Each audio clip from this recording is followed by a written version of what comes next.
My name is Cheryl Pittswolf, and I am a volunteer coordinator for FHN Hospice in Freeport, Illinois.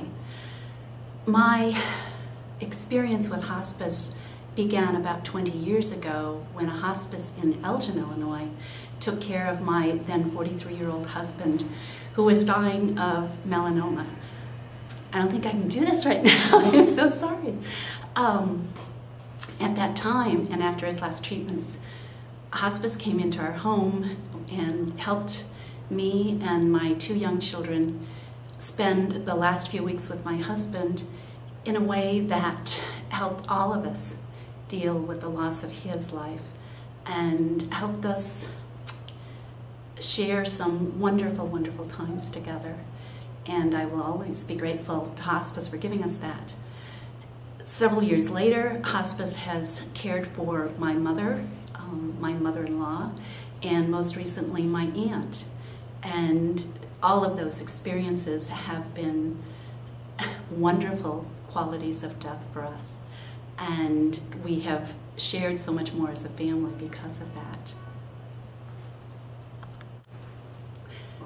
When I think of hospice, the first thoughts that come to my mind are compassion and caring, and somehow some of the most wonderful times of my life. It's very strange because we spend the most meaningful times of people's lives with them when at their death, and that becomes so all-encompassing for several days as a person is nearing his death. And for us as coordinators, as staff people, as volunteers, that's just such an incredible gift to be able to share that with people. I believe in hospice not only because I believe it's the best way to care for somebody when that person is nearing the end of his or her life. I believe in it because it is also a cost-saving way to treat patients and to treat people.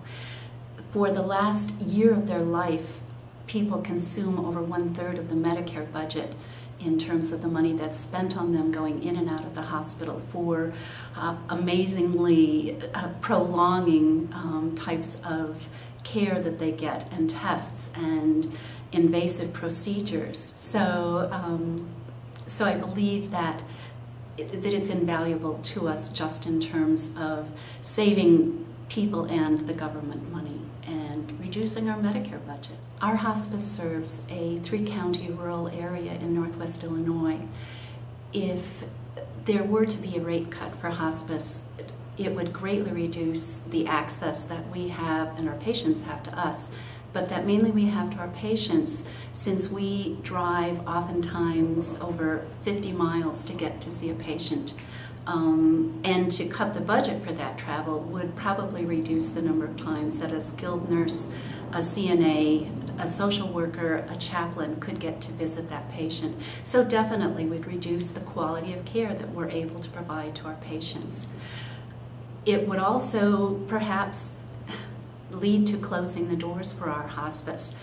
Our budget is already stretched very thin, and the Medicare monies that we receive, particularly, and Medicaid for our hospice care, doesn't meet the cost of what it involves to care for that patient.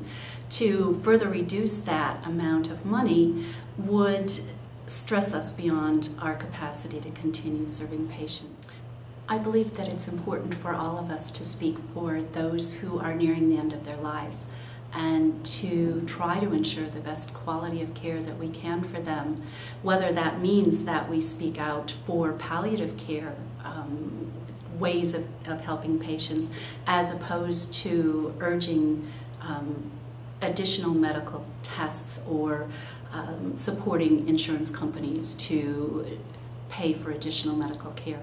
We need to speak out for people who are nearing the end of life and who can't speak for themselves, and ensure that they are entitled to the quality or given the quality of death that they want. Over 80% of us, if we're asked the question where we want to die, in fact probably 100% of us would say we'd like to die at home, and the second most important thing is that we'd like to die without pain.